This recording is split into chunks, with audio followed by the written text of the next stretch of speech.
La question des paradis fiscaux mérite quelques précisions.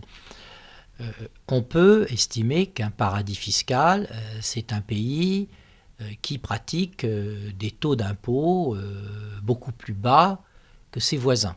Par exemple, l'Irlande aujourd'hui a un taux d'impôt sur les sociétés extrêmement faible.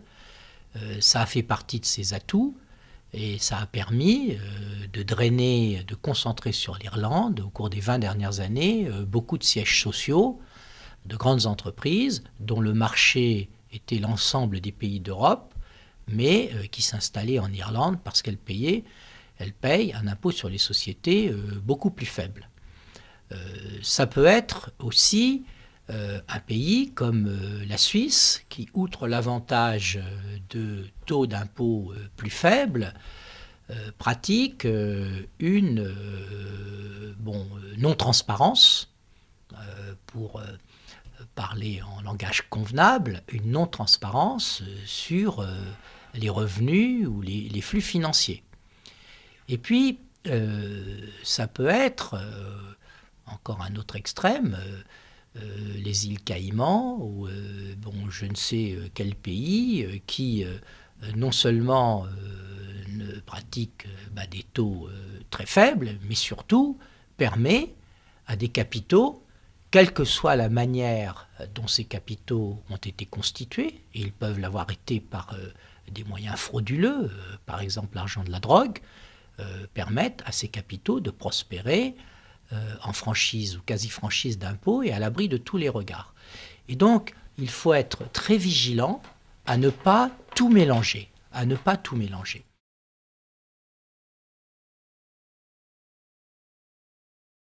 Alors, c'est ce que nous avons pratiqué petit à petit dans le cadre de l'Europe.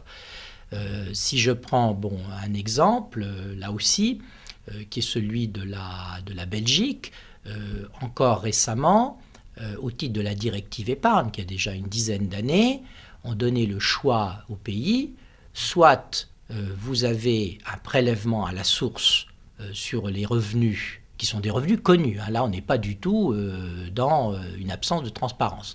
Mais vous avez le choix sur des revenus liés à des placements en Belgique par des non-belges. Vous avez le choix, soit un prélèvement à la source de 25%, ou alors...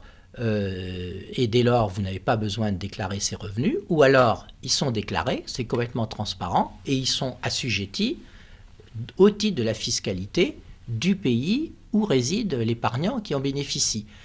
Et pour rester sur cet exemple, la Belgique récemment a choisi de se rallier au second système.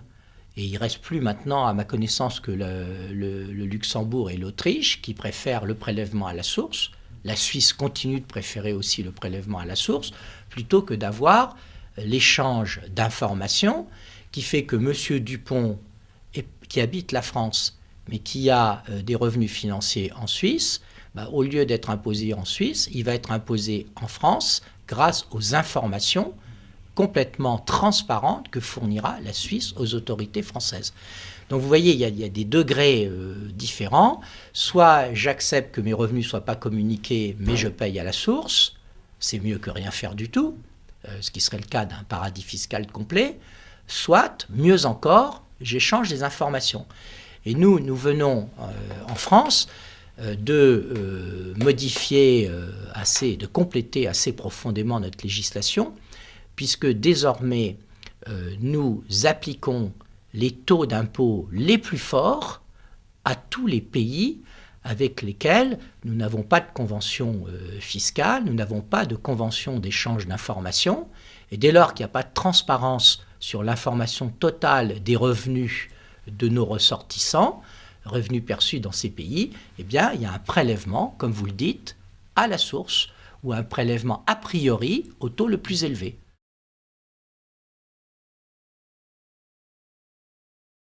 C'est anecdotique, c'est quelques dizaines de millions d'euros. Je ne dis pas qu'il ne faut pas le faire, mais ce n'est pas ça le sujet. Le sujet, c'est vraiment au niveau des États de multiplier les conventions d'assistance administrative en termes d'échange d'informations, parce que l'État français, dans l'ensemble de ses relations ou à travers ses entreprises, pèse beaucoup plus que la région Aquitaine. Ça démontre peut-être plus un état d'esprit, en fait. Non, d'accord, mais c'est exactement le propos liminaire que je tenais. Il ne faudrait pas laisser entendre aux Français qu'on règle ce sujet par le simple fait que telle ou telle région ne signera plus de prêt avec les banques de tel ou tel pays au motif, si c'était aussi simple que ça, il y a longtemps on en aurait terminé avec les paradis fiscaux. Non, c'est vraiment une action d'abord au niveau de l'État.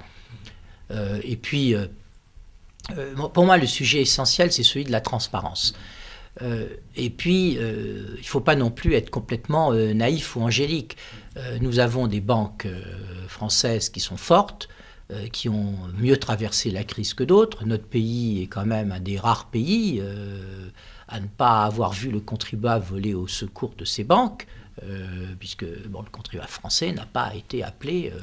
finalement, on n'a pas augmenté les impôts, comme en Angleterre, comme en Allemagne, comme un peu partout, comme en Irlande, pour enflouer telle ou telle banque.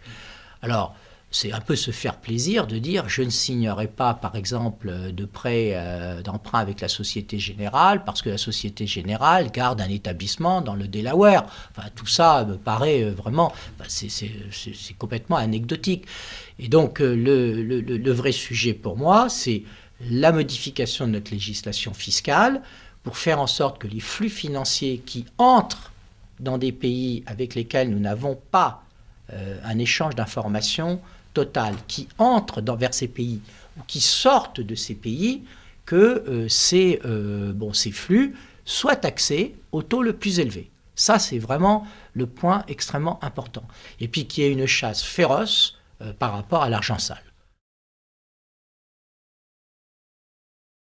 Les obstacles, c'est l'appât du gain, c'est tout. Ces agents économiques, ces milliers de milliards de dollars ou d'euros qui se promènent et qui cherchent la rentabilité maximale.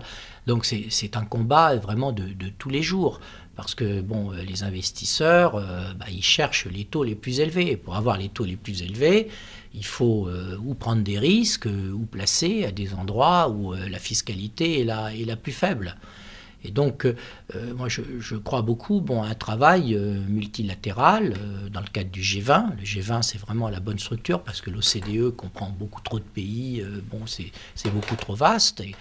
Et avec des règles du même type qui prévalent dans tous les pays.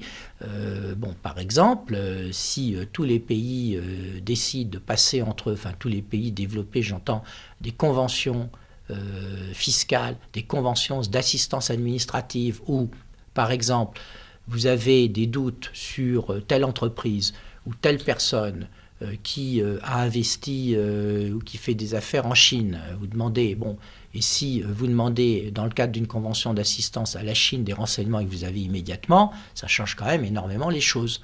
Donc c'est ce travail d'échange d'informations. Pourquoi est-ce que nous devenons performants en Europe ? Par exemple, sur les questions de fraude à la TVA, un des impôts les plus vulnérables à la fraude, c'est la TVA à cause des carrousels. Mais en 10 ans, on a énormément progressé parce qu'aujourd'hui, nous avons des réunions systématiques de travail, d'information entre l'administration fiscale britannique, allemande, belge, hollandaise, française qui suivent ces sujets.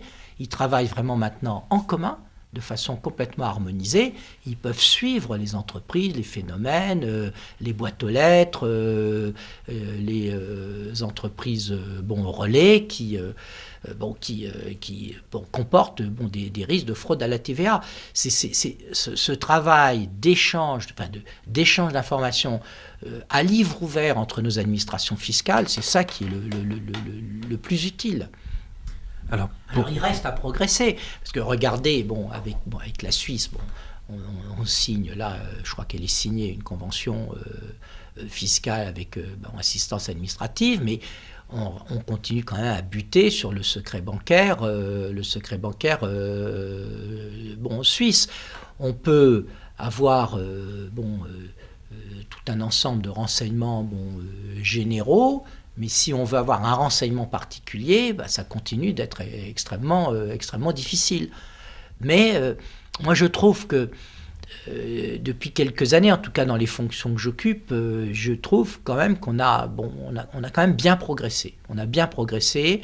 Les conventions fiscales de pays à pays et les conventions d'assistance administrative ont bien progressé.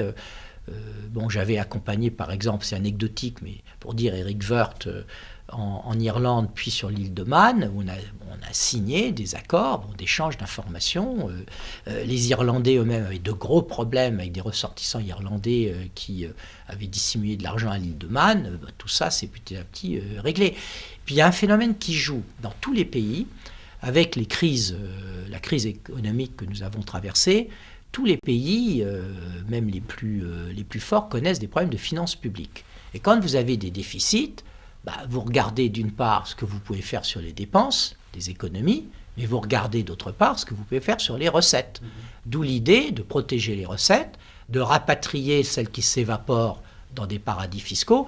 Et donc il y a maintenant une volonté de tous les pays développés beaucoup plus forte. Parce qu'auparavant, le raisonnement, je vous citais tout à l'heure l'exemple de l'Irlande, c'était de tirer la couverture à soi. Je crée un avantage fiscal, je fais du dumping fiscal et j'attire à moi des entreprises, des emplois, et puis pour le reste, on verra.